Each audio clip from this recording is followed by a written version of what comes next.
बिजली की कमी और यहाँ वहाँ जमा होता कचरा, दोनों ही परेशान करने वाली चीजें हैं। लेकिन अगर कचरे से बिजली बन जाए तो ये एक दूसरे का हल भी हो सकती हैं।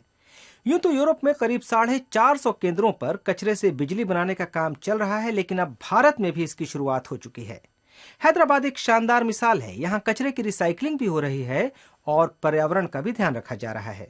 పరిశుభ్రతనే పాటిద్దాం, పరిసరాలు కాపాడెదము, పర్యావరణమే పాటిద్దాం, పర్యావరణమే పాటిద్దాం, ప్రాణకోటికి రక్షణ। स्ट्राको प्रोजेक्ट के औद्योगिक पार्क में महिलाएं पर्यावरण बचाने के गीत गा रही हैं।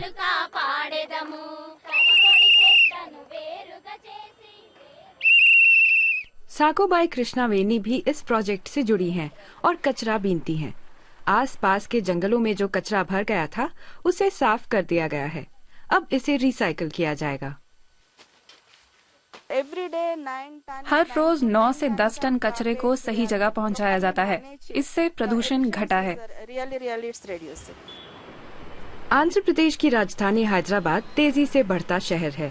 बड़ी फैक्ट्रियां और ट्रैफिक का शोर। साइबर सिटी को इस विकास की कीमत प्रदूषण के रूप में चुकानी पड़ रही है। औद्योगिक पार्क के मैनेजर विनोद कुमार इसे बदलना चाहते हैं। पहले फैक्ट्रियों का कचरा बारिश की वजह से शहर की नालियों में भर जाता था। अब इसे चुनने का तरीका निकाला गया है ताकि उसे रिसाइकल किया जा सके।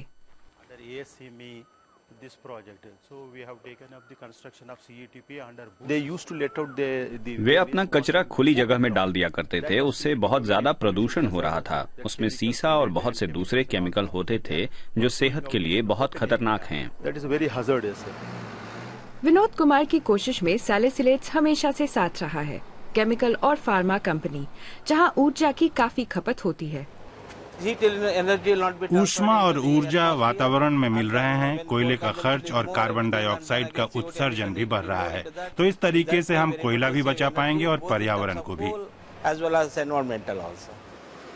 औद्योगिक पार्क के करीब ही टाइम्स ऑफ इंडिया का प्रिंटिंग प्रेस है।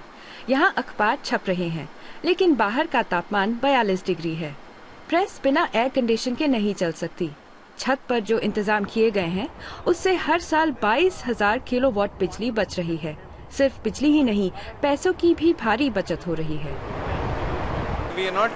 हम इसके लिए कोई पेटेंट का दावा नहीं कर रहे हैं, लेकिन मैं इतना कह सकता हूं कि अगर इसे सभी जगहों पर इस्तेमाल किया जाए तो 10-12% बिजली बचाई जा सकती है।